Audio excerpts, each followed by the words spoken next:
Yes, thank you very much indeed to George and Ronnie, I should say, in Kaliningrad. And here is the Group E table after the second series of matches. And as you can see, it is wide open. Will it be Brazil? Will it be Switzerland? Or indeed Serbia, who are still in with a shout of going through those final matches in the group? Serbia against Brazil, Switzerland against Costa Rica. So you'd have to say you'd fancy Switzerland's chances, and then it's between Serbia and Brazil. But dramatic winning goal there from Shaqiri. Kevin, he had a decent second half, didn't he? And he crowned it just the way he probably dreamt of crowning it. Yeah, he was involved in all their good things in the second half, and it was a fantastic goal. Again, he shows a fantastic turn of speed going forward, that if he could just replicate it when he's going the other way, he'd be some player. It was a great finish. Coming near the end of the game, we questioned his fitness before, but he was running at full throttle in the 85th minute when they scored that goal. He didn't look unfit when he put that away. No, and I think he must have heard some of the comments you were saying, because he decided to reveal his torso after scoring the goal, and it has to be said, he looked in reasonable shape. Wasn't quite Ronaldo shape. Not Ronaldo shape, no, but getting there. Over the 90-plus minutes, Keith, did they deserve it? I thought they shaded it. I think we were all probably in agreement that the game was probably going to end up 1-1. I thought Serbia were very much affected by the dynamics of the group and being content with getting a point out of that, where you could see the Swiss were just had that little bit more between their teeth, wanting to kick on, having the opportunities to bounce forward and spring forward. And we've already mentioned Shaqiri was pivotal to that. Yeah, well, they certainly took the initiative in that second half and were rewarded handsomely. It's Switzerland who take the 3 points in Kaliningrad, and Group E will certainly have a grand finale. There's no doubt about that. Well, he was getting the treatment from the Serbian fans throughout, but he answered them emphatically. Xherdan Shaqiri has got the winner for Switzerland, and it puts them in a very, very strong position now in Group E. And we were having a look at the group there, Keith, and looking at the fixtures remaining. I mean, for Switzerland, it looks pretty decent now, doesn't it? For Switzerland, starting with Brazil, played very, very well. Yeah. I think it was a good time to play Brazil because I expect them to get better. They showed signs of that in the second half today. Facing Costa Rica now in the third game. It's really spun this group on its head now, and they are in the driving seat. I think George alluded to it in commentary, and the Serbs now have a lot to do to qualify. Yeah, and that'll be a huge game against Brazil. Of course, Kevin, we shouldn't take it for granted that Brazil are going to go through, because we'll be talking about them shortly, and we'll be seeing the action from today. But certainly the way they've played so far, you wouldn't say, well, they're guaranteed a place in the knockout phase. You'd say Switzerland have been the best team in the group. All of a sudden, we were talking about beforehand, like Brazil have gone through. Now, I wouldn't like to be Brazil now. All of a sudden you're nervous. You're playing a hungry Serbian team who aren't bad. And one game of football, anything can happen. For Brazil to be in this position with a game to go, I don't think they'll be too happy. No, it could very well end up being the World Cup of surprises, keeping in mind what's been happening with Argentina, etc., and Germany. We have to see them maybe try and get their World Cup off to a decent start. But let's have a look at the goals from that second half. I mean, they were under the cosh for a while in the first half, came back into it, and then they continued in the second half where they had left off in the first, didn't they? Yeah, they controlled the second half. It really is a fantastic goal. It ends up coming out wide. Zubar plays a great ball out to Shaqiri, takes it first time. It's a good block, but it comes right back out to Xhaka, and that is an unbelievable strike. It's good build-up. They had good build-up all along. No one to put a finishing touch on it in the first half. Xhaka didn't have a problem here. The hardest chance of the game, and it's a weird strike. He struck it so powerful, but be able to, get that curl on it while it being such a clean strike is very unusual. Ivanovic tries to block it. He probably puts Stojkovic off in goal there. He gets him wrong-footed. But that curl on the ball, just saying it to Keith, it was a very pure strike. And when it's that pure, it's unusual to see the ball curl like the way it did into the corner. Yeah, really, really lovely goal. And Keith, then right in the 90th minute, then they got the winner. And I know you're just itching to give Shaqiri all the praise in the world, but I mean, you did acknowledge he had a great second half, didn't he? He did. He played very well, and there's never an issue with this lad's talent. It's just when he produces it, how often he produces it. It's such a naive goal from the Serbian perspective, but the way he took it, he was looking the most likely player for the Swiss in the second half. This is going to highlight this angle defensively. Tosic has an absolute nightmare. Checks, presuming he's going to run in an offside position. He has to wait ever so slightly, Shaqiri, for the ball. Gets in here, so composed. Stojkovic comes steaming out, just slots it underneath him. And cool finish, wasn't it? Very, very cool. this is what he has in his locker. Kev keeps going on about how quickly he runs forward. It's the other way is the issue. Yeah. And this game, really, from the very early goal in the first half when the Serbs took the lead, it suited him because they did control large parts of this game. He didn't have to do lots of defending. We showed clips right at the start of the show about how little defending he actually did against a Brazilian team. He's certainly not going to do it against the Serbian team, and he didn't really have to tonight. So the game suited him in terms of having the ball a lot in the opposition's half. Yeah, and I think the fans will forgive him any defensive misgivings having got that winner.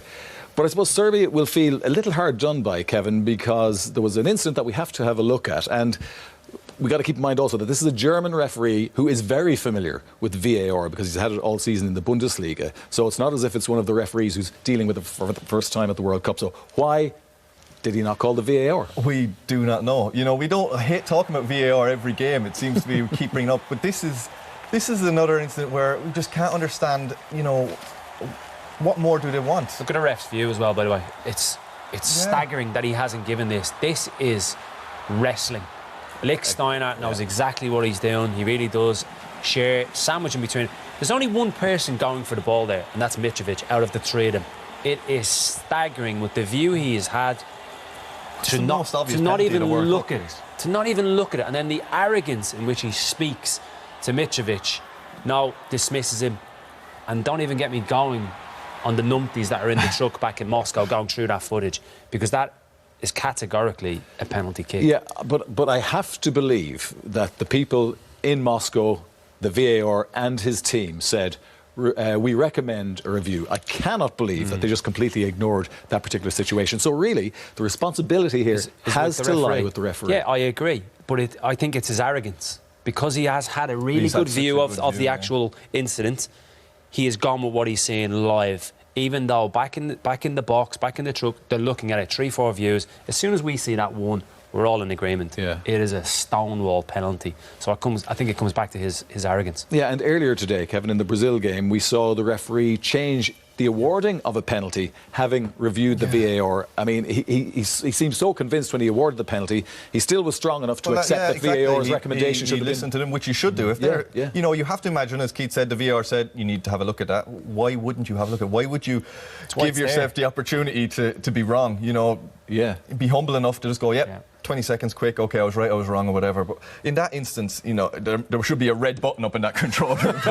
Electrocute the ref. It has to be a penalty. It's just, you know, we're talking about it again and I hate talking about it, and everyone gives out about talking about the football. But it's just you have to talk about that. That's just blatantly terrible decision in all angles, from upstairs in the VAR to the referee. Everyone has just FIFA. That's just a blunder. Do something about that. Yeah, that is a blunder. It shouldn't have happened, and really they should have consulted VAR. But anyway, they didn't, and we're not talking about it anymore. What we are going to talk about is the game that Mitrovic had overall. They did have other chances, so they had other opportunities to score, didn't they? Yeah, he really impressed me tonight, Mitrovic. I haven't seen as much of him as Keith did a lot about him in the Championship. I've seen him a lot of times, and he was telling me beforehand, he compared him, the Championship's Costa. And he really does look at that. He's strong, he's powerful, he's trying bicycle kicks here. He just scored and he was trying that. But he leads the line so well. He's looking to get in behind, he's holding the ball up, he's holding people, he's turning. He's getting fouled there, that's a free. But you know, he really impressed me. He's only 23 and he's 39 caps and 17 international goals, which, you know, for a 23-year-old to have 17 international goals is really impressive. I hope I have those facts right, because it is really impressive. You'd wonder why, very unlucky, you know, that's probably one thing there, if he had a little bit more pace to get on the end of things. But you'd wonder why Newcastle sent him on loan to Fulham this year, because he's, you know, on paper and his stats and playing for his national team, he's a top player. That's what he does lack, that half a year to play at the very, very top level. And I think the Newcastle dynamics, he doesn't fit into Rafa Benitez's way of playing instructions. He's a little bit of a free spirit. I think he's a bit of a cannon at times. All right. He's come into Fulham done very, very well, but I would expect him to move on and do very, very well at a Premier League club. How high that will be remains to be seen. Yeah, well, he's had a good World Cup so far, which will do him the world of good as far as prospective clubs are concerned. Time for a quick recap, though, on the other game in this group today, Brazil, who drew with Switzerland. And there is confirmation once again of the Group E table. Brazil on top on 4 points. Switzerland also 4 points, but a +1 goal difference to Brazil's +2. Serbia still in the frame. But as you can see on the final day in this group, they face Brazil, and really they need a win to advance to the round of 16. So it's going to be a thrilling finish in Group E. There's no question about that. Those matches take place on the 27th. That's next Wednesday. Listening to our commentators there, Kevin, they said it was a deserved win for Brazil.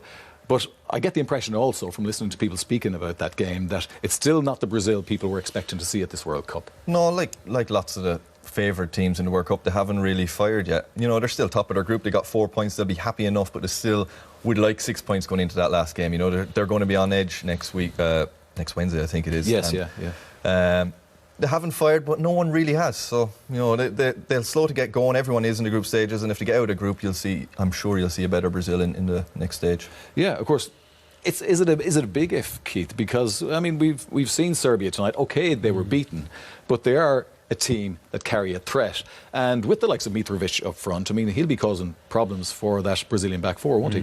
Look, I think that the way the game went tonight didn't help Serbia. They just seemed content to get a point out of that game. Yeah. Now they're going into this game knowing they need to win the game. They're going to have to go in on the front foot at the right times, ruffle the Brazilians up. I expect more from the Brazilians, though. I think they should now, with 2 games under the belt. There's a couple of issues that are really troubling me with them.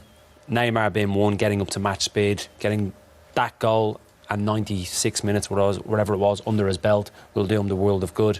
The central midfield is a problem as well, because he doesn't seem to have the balance right between Casemiro. Paulinho's getting a lot of criticism. He did so in qualification as well. I'm not quite sure what he does in that team, because Casemiro has been the sitter, and then ahead of that it's been Paulinho and Coutinho. Coutinho, we know, is magnificent, sublime in possession, pick and holds, probing. I'm not quite sure what Paulinho brings to the table, especially against lesser opposition when they have them camped in, which they've had for much of the last 2 games. Yeah, well, it's brilliant for everybody, all the neutrals watching this World Cup, for this group, among many other groups, to be building to such a climax, and we're not even at the knockout stages yet. But Kevin, when you look at that group and the matches we've seen so far, Switzerland finishing up against Costa Rica, who are out of the tournament, essentially, you'd have to put them in as favourites to top the group now. I think they've played the best of anyone. You know, we went into this game sort of not writing them off, but talking them down. Everyone, I think, had Serbia as slight favourites. And again, they, you know, as they do World Cup after World Cup, qualifying for every World Cup, they surprise you. As I said before, plenty of times they're 6th in the world for a reason. So why aren't we talking about them as favourites? I don't know. They don't have the standout names, but as a team, they come together and they seem to really produce in the big stage.